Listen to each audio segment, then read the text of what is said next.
Weekend ಜಾಲಿಯಲ್ಲಿದ್ದ garden city ಬೆಂಗಳೂರಿಗೆ ಇವತ್ತು Varuna ತಂಪೆರೆದಿದ್ದಾನೆ. Majestic ಸುತ್ತಮುತ್ತ ಭಾರೀ ಮಳೆಯಾಗಿದೆ. ಮಳೆರಾಯನ ಆಗಮನವಾಗ್ತಿದ್ದಂತೆ ಕೋಡೆಗಳೆಲ್ಲ ಆಕಾಶದತ್ತ ಮುಖ ಮಾಡಿದ್ವು. ವೀಕೆಂಡ್ ಮೋಜಿನಲ್ಲಿದ್ದವರೆಲ್ಲ ವರುಣನ ಎಂಟ್ರಿಯಿಂದ ಮತ್ತಷ್ಟು ಜಾಲಿ ಮೂಡ್ಗೆ ಹೋಗಿದ್ರು.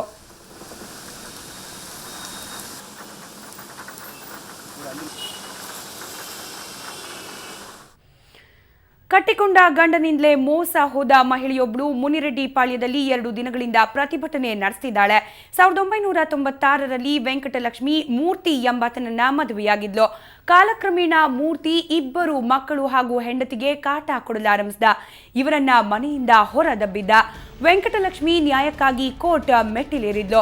ಈಕೆಗೆ ಪ್ರತಿ ತಿಂಗಳು 3,000 ರೂಪಾಯಿ ಹಣ ಕೊಡಬೇಕು, ಜೊತೆಗೆ ವಾಸ ಮಾಡಲು ಅವಕಾಶ ಕೊಡಬೇಕು ಅಂತ ಹೈಕೋರ್ಟ್ ತೀರ್ಪು ನೀಡಿತು.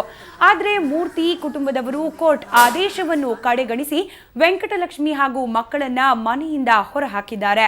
ನ್ಯಾಯಕ್ಕಾಗಿ ಆಗ್ರಹಿಸಿ ವೆಂಕಟಲಕ್ಷ್ಮಿ ಗಂಡನ ಮನೆ ಎದುರು ಧರಣಿ ನಡೆಸುತ್ತಿದ್ದಾಳೆ.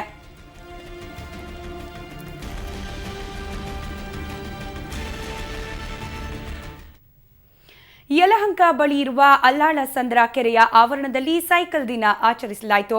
ಕಾರು ಬೈಕ್ಗಳ ಅಬ್ಬರವಿಲ್ಲದೆ, ಕಪ್ಪು ಹೊಗೆ, ಕರ್ಕಶ ಹಾರ್ನ್ ಸದ್ದಿಲ್ಲದೆ ಜನರು ಸುರಕ್ಷಿತವಾಗಿ ಸೈಕಲ್ ಸವಾರಿ ಮಾಡಿದ್ರು. ಯಲಹಂಕ ಶಾಸಕ ವಿಶ್ವನಾಥ್, ನಟ ವಿನಾಯಕ್ ಜೋಶಿ ಸೇರಿದಂತೆ 200ಕ್ಕೂ ಹೆಚ್ಚು ಮಂದಿ ಸೈಕಲ್ ಸವಾರಿಯ ಮೋಜು ಅನುಭವಿಸಿದ್ರು. ಫಿಟ್ನೆಸ್ ಹಾಗೂ ಪರಿಸರದ ಮೇಲಿನ ಕಾಳಜಿಗಾಗಿ ಈ ಜಾಥಾ ಆಯೋಜಿಸಲಾಗಿತ್ತು.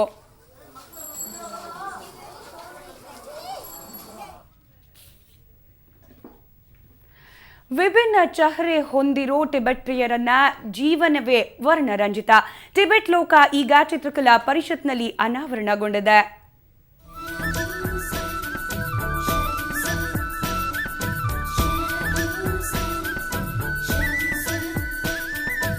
ಒಂದ್ ಕಡೆ ಬಣ್ಣ ಬಣ್ಣದ ಚಿತ್ತಾರ, ಮತ್ತೊಂದ್ ಕಡೆ ಅಷ್ಟೇ ಕಲರ್ಫುಲ್ ಆದ ನೃತ್ಯ ವೈಭವ. ಕಣ್ಣಿಗೆ ಹಬ್ಬನೋ ಹಬ್ಬ. ಚಿತ್ರಕಲಾ ಪರಿಷತ್ನಲ್ಲಿ ನಡೀತಾ ಇರೋ ಟಿಬೆಟ್ ಫೆಸ್ಟ್ ನ ಸುಂದರ ನೋಟ ಇದು.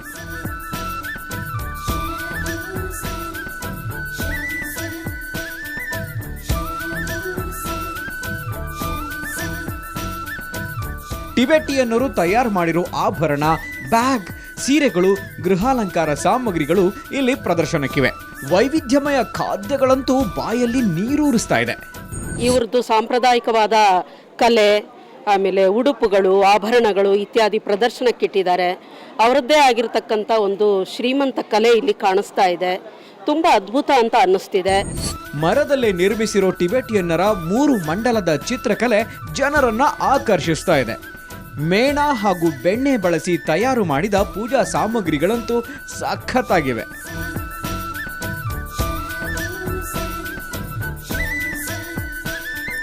ಪರಮಪಾವನ್ಜಿ ದಲೈಲಾಮಾ ಅವರ 79ನೇ ಹುಟ್ಟುಹಬ್ಬ. ಅವ್ರ ಜನಾಂಗದವರು, ಅವರು ಜನರು, ಟಿಬೆಟ್ ಜನರೆಲ್ಲ ಇದ್ದಾರಲ್ಲ, ಅವರೆಲ್ಲ ಸೇರಿಬಿಟ್ಟು ಒಟ್ಟಿಗೆ ಅವ್ರ ಹುಟ್ಟುಹಬ್ಬಕ್ಕೋಸ್ಕರ ಮಾಡಿರುವಂಥ ಒಂದು ಕಾರ್ಯಕ್ರಮ.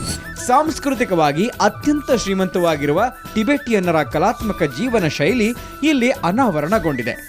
ಬೆಂಗಳೂರಿನಲ್ಲಿ ಮಿನಿ ಟಿಬೆಟ್ ನೋಡಬೇಕು ಅಂದ್ರೆ ನೀವು ಈ ಫೆಸ್ಟ್ಗೆ ಖಂಡಿತ ಬರಲೇಬೇಕು.